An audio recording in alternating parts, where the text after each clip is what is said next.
क्या आपने कभी ये सोचा है कि एरोप्लेन इतना भारी होने के बावजूद भी कैसे आसानी से हवा में उड़ता होगा और हवा में उड़ने के बाद टर्न कैसे लेता होगा? चलिए जानते हैं इस वीडियो में।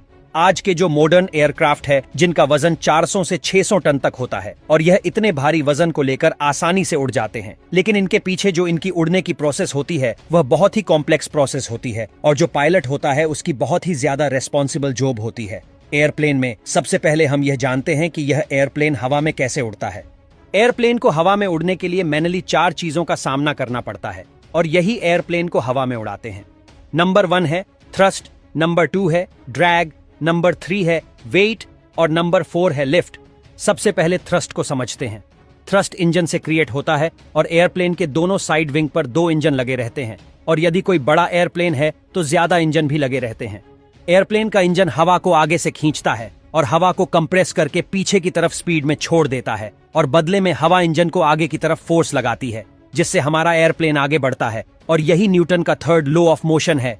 इंजन का काम होता है एयरप्लेन को आगे की तरफ फोर्स लगाना। अब ड्रैग फोर्स और फ्रिक्शन को समझते हैं। मान लीजिए कि आप अपनी कार से ट्रैवल करते हैं और आपने कार की विंडो से हाथ बाहर निकालते हैं तो आपके हाथ को एक फोर्स फील होगा जो हवा का फोर्स होगा और यह आपके हाथ को पीछे की तरफ ले जाने की कोशिश करेगा। लेकिन यहाँ पर जो हमारी कार है उसका थ्रस्ट ज्यादा होता है और हमारा हाथ भी मजबूत होता है, तो हम कार के साथ में चलते रहते हैं।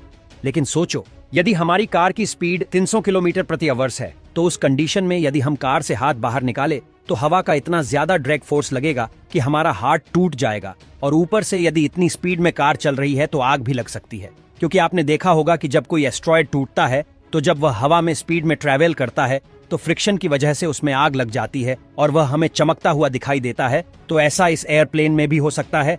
तो एयरप्लेन का स्ट्रक्चर एरोडायनामिक्स टाइप में बनाया जाता है ताकि जो एयर का ड्रैग फोर्स है उसको कम किया जा सके और उसमें आग भी ना लगे।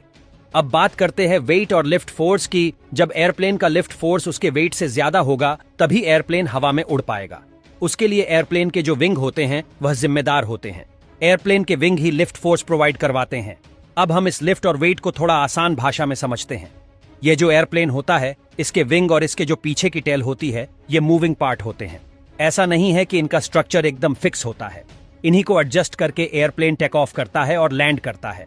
यह विंग फ्लूइड मैकेनिक्स की हेल्प से अपने विंग्स की पोजीशन एडजस्ट करते रहते हैं और इन टेक्नोलॉजी को एयरफोल मैकेनिज्म भी कहते हैं। एयरफोल मैकेनिज्म की हेल्प से ही यह एयरप्लेन हवा में उड़ता है। एयरप्लेन के पीछे की तरफ यदि देखोगे तो पीछे की तरफ इसकी टेल है, जहां पर यह जो छोटे छोटे विंग लगे हैं जिसे एलिवेटर बोलते हैं और यह जो बीच में बना हुआ है इसको रडर बोलते हैं। एलिवेटर जो भी एयरक्राफ्ट और वर्टिकल फोर्स लगता है उसको एडजस्ट करते हैं और रडर